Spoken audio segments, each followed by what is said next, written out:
When Nintendo first unveiled Splatoon at last E3, they took a big step into a new IP that many fans and critics have been asking for years. Splatoon's gameplay at its core is very simple, but can yield to be a very competitive and strategic experience. You play as an Inkling, a strange humanoid species that loves to spray ink and has the ability to transform into a squid at will. You can customize your Inkling whenever you like. Skin color, gender, and eye color can be swapped out whenever you feel like changing things up. One thing you must know about Inklings is that they are very fashionable. Each piece of clothing also comes with a range of stats that can be upgraded through competing in matches. In order to play a match, you're going to need a weapon.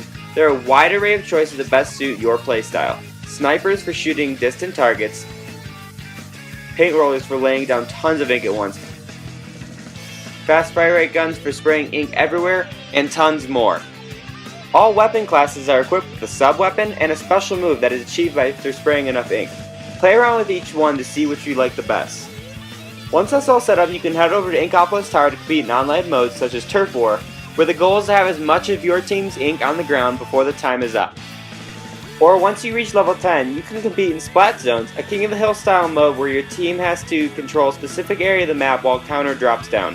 Each mode requires specific strategies, so you may end up using a different weapon and outfit for each mode.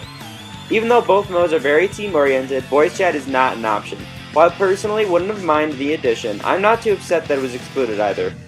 The online servers aren't region-specific, so playing internationally could lead to some translation issues. Although this game seems to be an online multiplayer focus, it also has a full-fledged solo campaign where you help Captain Cuttlefish to take on the Octoling army by saving stolen Zapfish. The level designs are a very fun mix of platforming, ink spraying, and seeking out hidden collectibles in each level. These sunken scrolls provide you with the secret lore and the history of the Inklings. Some of the scrolls prove to be quite difficult to find. For most, you would have to be deliberately going out of your way to search for them. These provided a nice challenge and an incentive to run through the levels another time. While the bosses themselves stuck to a traditional 3-hit formula, I found the design and the battle tactics while fighting them to be quite fun. There's also a local co-op mode called Battle Dojo, where one player is on the gamepad and the other is on the TV using a Pro Controller. While this mode isn't particularly exciting since it's 1v1, its primary use is to practice your skills on the specific stages or just to mess around with a friend. Personally, whenever I had someone over to play, we would just end up taking turns online instead. The controls by default I have motion controls enabled. You still use the right stick to move the camera left and right, but up and down are restricted to the gyroscope. However, you are able to completely turn off motion controls if that better suits your playstyle. Personally, I found the use of motion controls to be helpful for precision shooting. There is even a secret option in the local co-op mode providing the second player motion controls by entering a code that links a Wiimote and the Pro Controller in use. Overall, Splatoon is very fun, family friendly, and a fast-paced shooter that has very appealing characters and dialogue. The physics are super polished and the art style is very vibrant. Many of the characters are memorable, which makes me hope this isn't the last game they'll be in. I really commend Splatoon not only for that, but also for its innovative control scheme. Most shooter games nowadays, you can pick up and play almost any of them, and they will all share the same button assignments. But Splatoon breaks the mold and pushes you to first learn the controls, then achieve mastery.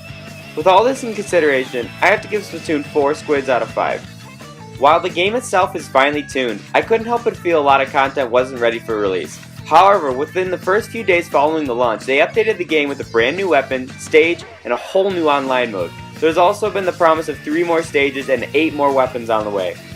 I'm excited to see what else this game has to offer, such as new modes like Capture the Flag, new weapon choices, or even some Super Mario Sunshine references. This game has a lot of fun and I can hardly put it down. When playing late at night, I often find myself saying, just one more match. Thanks for watching. Give this video a like and subscribe for more reviews, video game news discussions, gameplays, and more.